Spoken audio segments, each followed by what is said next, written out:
asalaamaaleykum wa rahmatullah mbokk yi maa ngi leen nuyu di leen ziar di ñëw tey si benn mbir mu am solo bu jëm si wàllu déggante ndax damay faral di jot message yi bëri moo xam si góor ñi si jigéen ñi sama jëkkër sama jabar nangam moo tax weer bu nekk damay tàmm di leen di jox lu tolloog juróom-ñaaru bis yoo xam ne dama leen di jox ay secret yu jëm si wàllu diggante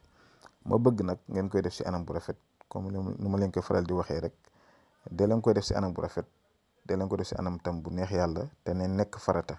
yow mi am ak jafe-jafe ak sa borom kër wala ak sa jabar wala ki ngay bëgganteel mën nga koo def am nga si droit nga def ko ndaxte lu rafet nga si jublu lu baax nga si jublu kon bu ko kenn def si lu naqari yàlla te ku ko si def tam du si gis dara waaw kon nag fii ba une semaine bu neexee yàlla incha allah dañuy jox ay secret yenn saa yi nag dinaa ko faral di jaxasee tam benn saa yi ma jox leen ay secret kaaraange ak ubbeekaay ndaxte nit ñi dañ koy faral di soxla. kon tey secret bi may ñëw ak yéen muy samat bi ngeen gis noonu da ngeen ut mburu saareen nag buñ ko déggee danañ yaakaar ne dañ koy lekk waaye mburu bi dañ ko lekk kon da ngay ut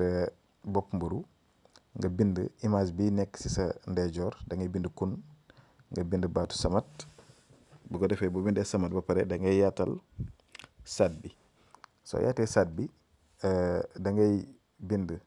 bu dee ku góor ki la moo bëgg bind sa tur si kaw ak sa sant bu la neexee tam ak sa turu yaay bind turu ki nga bëgg turam ak santam ak turu yaayam ak sant yaayam su la neexee fekkee ne xamoo turu yaayam ak sant yaayam mën ngaa bind seen tur yi rek waaw ki bëgg na ne si kaw ki mu bëgg turam ne si suuf soo paree nga tëj saatu samat bi nga bind fa yakun